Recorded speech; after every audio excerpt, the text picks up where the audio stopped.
وعلیکم السلام ورحمۃ اللہ۔ امجد حنفی کا پوچھنا ہے قضاء عمری کی نمازیں بہت ساری باقی ہیں تو اسے ادا کرنے کی کوئی آسان صورت کیا ہے؟ سنت مؤکدہ آپ کو پڑھنی نہیں ہے، نوافل پڑھنی نہیں ہے، سنت پڑھنی نہیں ہے، فرض پڑھنا ہے۔ 2 رکعت والی تو پوری پڑھی ہے، 4 رکعت والی میں آسانی یہ ہے کہ آخر کی 2 رکعتوں میں سورہ فاتحہ کی جگہ 3 مرتبہ سبحان اللہ کہہ لیں، رکوع سجدے میں ایک تسبیح پڑھیں، آخر میں اتحیات کے بعد درود پاک اللہم صلی علی محمد وآلہ اتنا پڑھ کر آپ سلام پھیر دیں تو بہت ساری چیزوں کی بچت ہو جائے گی اور کم وقت میں آپ ڈھیر ساری نماز پڑھ سکتے ہیں۔ اس طرح آپ بہت ساری جو نمازیں آپ کے ذمہ باقی ہیں ان کو ادا کر سکتے ہیں۔ ان کا سوال ہے تراویح کی نماز اگر اکیلے پڑھنی ہو تو 2 ٹائم میں پڑھ سکتے ہیں، بیچ میں کچھ گیپ دے کر، اور عشاء کی نماز پوری پڑھ لے یا وطر کے پہلے تراویح کی نماز پڑھے۔ اکیلے پڑھنی ہو تو جو اس کا ٹائم ہے ختم ہونے کا رات میں، اس کے پہلے کبھی بھی پڑھ سکتا ہے، گیپ دے کر 2 رکعت کر کے اکٹھا، جیسی آسانی ہو، ٹھیک ہے۔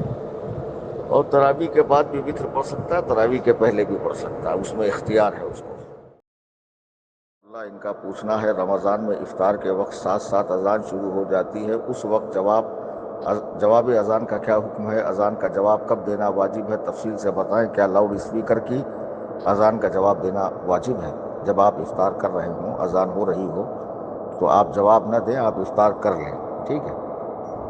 آپ افطار کر لیں، کھانا کھاتے وقت یا افطار کرتے وقت اذان ہو تو جواب کی حاجت نہیں ہے۔ اب رہا اذان کا جواب سن کر، اذان سن کر اس کا جواب دینا واجب ہے تو واجب نہیں ہے، مستحب ہے۔ اجابت باللسان یعنی زبان سے جواب دینا یہ مستحب ہے، اور اجابت بالقدم یہ واجب ہے، یعنی اذان سن کر مسجد کی طرف جانا، وہ بھی اس اذان کا جو لاؤڈ اسپیکر کے بغیر ہو، مائک کے بغیر ہو، اس کے بارے میں حکم ہے۔ اجابت بالقدم واجب ہے اور اجابت باللسان مستحب ہے۔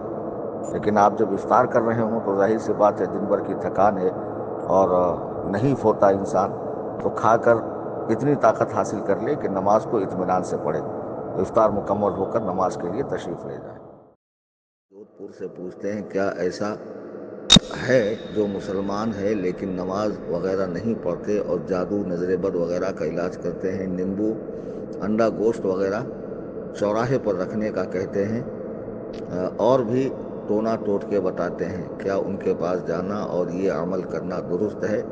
کہاں تک اجازت ہے؟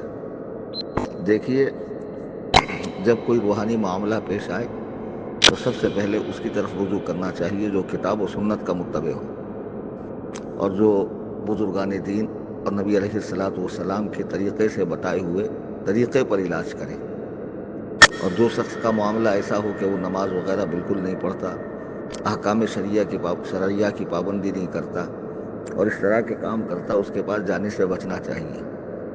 لیکن اگر کوئی چارہ کار نہ ہو اور اس سے علاج ہوتا ہو تو اس صورت میں اس کے پاس جا سکتے ہیں۔ لیکن اگر وہ کوئی خلاف شرع کام کرنے کے لیے کہے، کوئی شرکیہ کفریہ جملہ کہنے کے لیے کہے یا کام کرنے کے لیے کہے تو پھر اس کی بھی اجازت نہیں ہے، اور کچھ ایسا نہیں ہے خلاف شرع اور کچھ دیتا ہے استعمال کے لیے تو کر سکتے ہیں، فائدہ ہوتا ہے تو پھر جا سکتے ہیں بوجہ مجبوری۔ ان کا سوال ہے ٹرم انشورنس پالیسی لینے کے بعد ایک ہی سال میں اگر ڈیتھ ہو جائے تو انشورنس کمپنی سے جو پیسہ آتا ہے وہ لینا کیسا جائز ہے؟ کوئی مذائقہ نہیں۔